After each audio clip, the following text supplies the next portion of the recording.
कुछ तो गड़बड़ है दया, कुछ तो गड़बड़ है। इस कोरोना वायरस, चाइना और 23 जनवरी के बीच में कुछ तो गड़बड़ है। आप सोच रहे होंगे कि मैं मजाक कर रहा हूं, मगर ये जो रिपोर्ट्स हैं, जो पब्लिश्ड हैं, ये मजाक नहीं है। और अगर इनके ऊपर आप नजर डालोगे और थोड़ा सा दिमाग लगाओगे तो आपको लगेगा कि ये मजाक नहीं, ये बहुत सीरियस बात है। 23 जनवरी इंपॉर्टेंट क्यों है?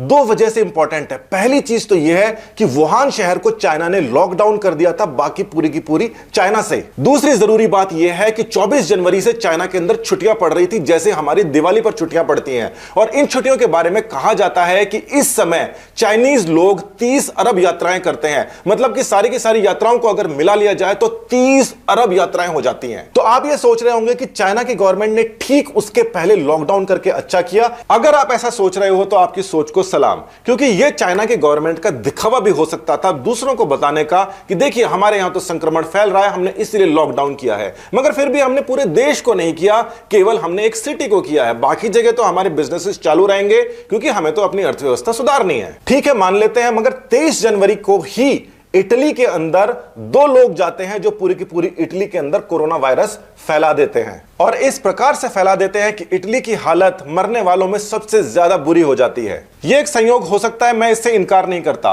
मगर वुहान से बाहर अलग अलग देशों के अंदर संक्रमण किस प्रकार से फैला है उसके ऊपर आप नजर डालिए। तो अमेरिका के अंदर 15 जनवरी को एक केस आ चुका था, और यह केस वो था जो कि वुहान के सी फूड मार्केट के अंदर नहीं गया था, यानी कि यह कम्युनिटी स्प्रेड वाला केस था, यानी कि थर्ड स्टेज वाला। थर्ड स्टेज यानी कि कम्युनिटी के अंदर फैल रहा था 12 जनवरी को, और उस समय तक कोई लॉकडाउन नहीं था। हर रोज लाखों लोग वुहान से बाहर जा रहे थे। देखिए 25 जनवरी तक तो श्रीलंका में भी संक्रमण पहुंच गया था। श्रीलंका तक वुहान से डायरेक्ट फ्लाइट नहीं है, यानी कि वुहान से कहीं और गया होगा और वहां से श्रीलंका आया होगा। अब जहां पर फ्लाइट की बात आ गई है तो फ्लाइट के मैप के ऊपर जरा नजर डालते हैं। यहां पर एक बात आपको ध्यान में रखनी पड़ेगी कि वुहान से चाइना के अंदर कितनी फ्लाइट्स हैं और वुहान से चाइना के बाहर यानी कि इंटरनेशनल कितनी फ्लाइट्स हैं। तो इस ग्राफ के अंदर आप देख सकते हैं कि वुहान से इंटरनेशनली कितनी सारी फ्लाइट्स हैं, और इसके अंदर ही आपको यह भी दिखाई दे जाएगा कि अफ्रीका के अंदर किसी भी प्रकार की कोई फ्लाइट नहीं है, जहां पर संक्रमण फैला भी नहीं है। साउथ अमेरिका के लिए भी कोई डायरेक्ट फ्लाइट वुहान से नहीं है, जहां पर ब्राजील है देखिए, और ब्राजील के अंदर भी इतना कोई खास संक्रमण का असर नहीं है। इंडिया, पाकिस्तान, नेपाल, भूटान, बांग्लादेश तक भी कोई डायरेक्ट फ्लाइट नहीं है, और यहां पर भी संक्रमण के बहुत ज्यादा मरीज नहीं है। यानी कि वुहान से जहां पर डायरेक्ट फ्लाइट्स है वहां पर हर जगह भर भर के संक्रमण जा रहा था, और जहां पर फ्लाइट्स नहीं है वहां पर संक्रमण नहीं जा रहा था। यानी कि यह बहुत तेजी से बढ़ने वाला वायरस था, और अगर यह इतनी तेजी से बढ़ने वाला वायरस था जो कि लॉकडाउन लगने से 15 दिन पहले तक कम्युनिटी के अंदर आ गया था, तो चाइना के अंदर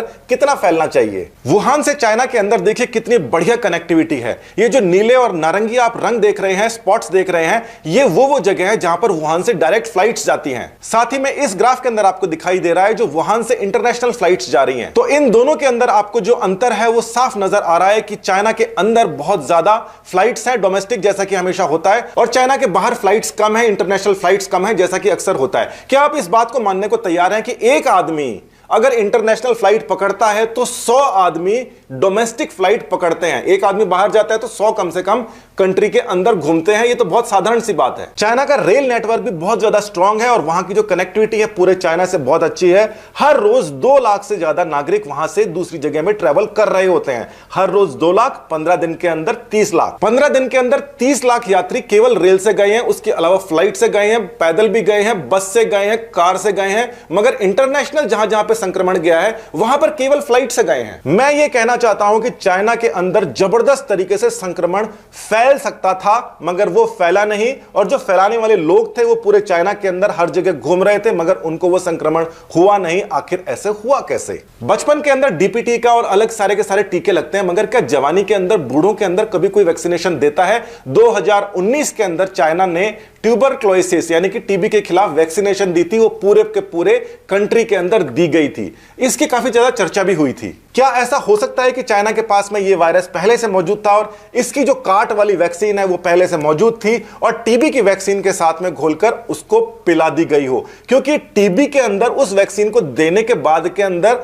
जो केसों के अंदर गिरावट है वो नहीं आई, तो फिर वो वैक्सीन दी किस लिए थी? वो भी 2019 के अंदर। साथ ही के अंदर एक और बात जो सामने आती है कि वुहान के अंदर फिर उस वैक्सीन का क्या हुआ?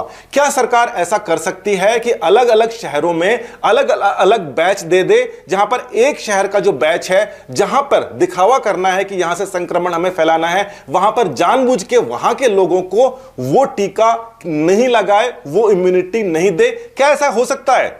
बिल्कुल हो सकता है। सरकारें चाहे तो ऐसा कर सकती हैं। 23 जनवरी पर हम दोबारा से आ जाते हैं। 23 जनवरी को चाइना का एक छोटा सा शहर आइसोलेट कर दिया गया, जो कि 15 दिन से कम्युनिटी ट्रांसमिशन फैला रहा था, और केवल एक शहर आइसोलेट किया गया, पूरा का पूरा चाइना नहीं किया गया। जिस दिन चाइना के अंदर लॉकडाउन किया गया, केवल एक छोटे से शहर वुहान शहर में, वहां पर भी चाइना के लोग जिस प्रकार से इंडिया वाले लोग पलायन कर रहे थे, वो वहां पे पलायन करते देखे गए थे।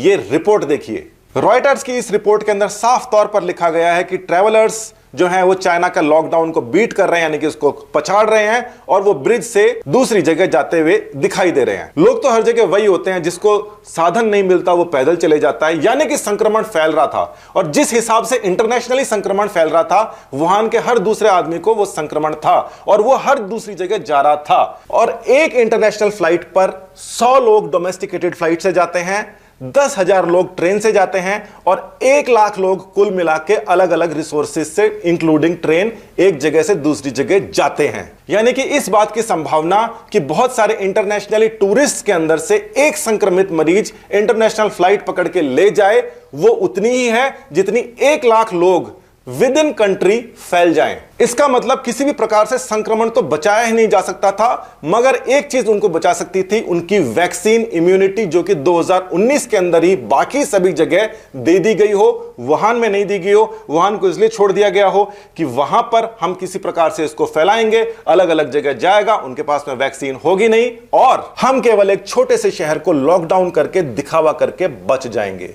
ये एजम्पशन है, ये थ्योरी है, ये कोई आरोप नहीं है। ये कोई आरोप नहीं है, मगर फिर भी इतना तो बताओ चाइना वालों कि आपने उसको संक्रमण को रोका कैसे, जहां पे हर कोई इंटरनेशनली जो भी बाहर जा रहा था वो संक्रमित हो रहा था 23 जनवरी के समय में, और अंदर जो जा रहा था वो संक्रमित ही नहीं हो रहा था। ऐसा तो हो ही नहीं सकता।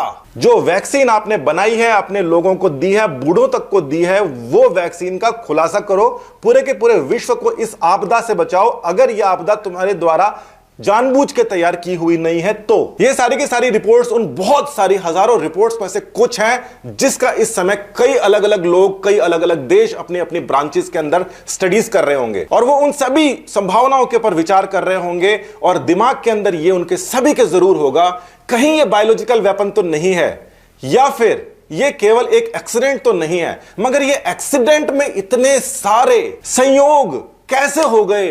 जब तक 1 लाख संक्रमित मरीज अंदर अंदर नहीं घूम जाए, तब तक एक आदमी इंटरनेशनल टूरिस्ट बाहर नहीं जा सकता।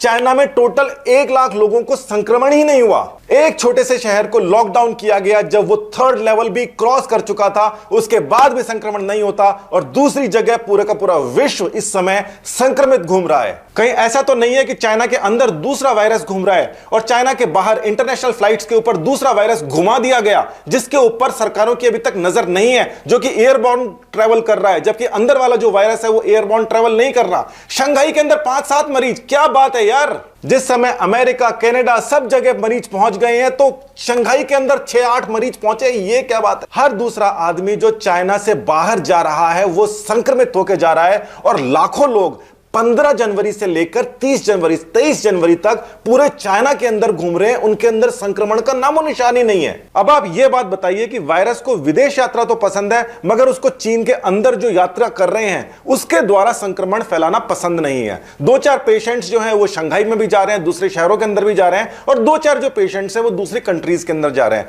दूसरी कंट्रीज जो है लॉकडाउन करने के बाद भी कंट्रोल नहीं कर पा रही। चाइना ने केवल वुहान को लॉकडाउन किया और वहां पर कंट्रोल हो गया। टीबी की वो वाली वैक्सीन जिसके ऊपर 2019 में चाइना जैसा देश अरबों डॉलर खर्च कर देता है अपने नागरिकों के ऊपर, और उसी वैक्सीन के ऊपर अमेरिका वालों का भी ध्यान है। और वो ये भी कह रहे हैं, कुछ रिपोर्ट्स के अंदर उन्होंने ये भी कहा है कि ये वाली जो वैक्सीन है 10 महीने से पहले अगर किसी को लगी हुई है तो उसके अंदर भी संक्रमण के जो चांसेस हैं वो काफी कम है। क्या ये ड्रामा है? क्या ये मजाक है? क्या है ये? बहुत सारी चीजें हैं जिसका मैंने वीडियो में जिक्र नहीं किया है, मगर साइंटिस्टों को पता है, वो इसके ऊपर गौर कर रहे हैं। एक और गौर करने वाली बात जो ये है कि चाइना ने जो अपना डेटा दिया है, प्राइमर्स वगैरह जो दिए हैं, उनकी जो इंफॉर्मेशन दी है, उसने कोई सैंपल नहीं दिया है, उसने कागज के अंदर या डेटाबेस के अंदर से जाकर एक जीनोम दिया है या जेनेटिक कोड दिया है, जिसको मैच करके आप वायरस का पता लगा सकते हैं। यानी कि दिया अभी तक कुछ भी नहीं है उसने, और ये आरोप चाइना के ऊपर हर कोई लगा रहा है। मैंने तो कहा ही था शुरू में, ये कोई मजाक नहीं है, ये सीरियस बात है। अब आपको भी लग रहा होगा जरूर, सीरियस तो है, मगर कैसे ना कैसे हम इससे बाहर निकलेंगे। और अगर ये बायोलॉजिकल वेपन रहा तो चाइना की खैर नहीं। इंडिया के अंदर बायोलॉजिकल वेपन्स नहीं बनाते, किसी भी प्रकार के कोई लैब नहीं है, मगर जो प्रेजेंट लीडरशिप है हमारी, वो किसी को छोड़ती नहीं है। ध्यान रखना इस बात का। धन्यवाद। जय हिंद।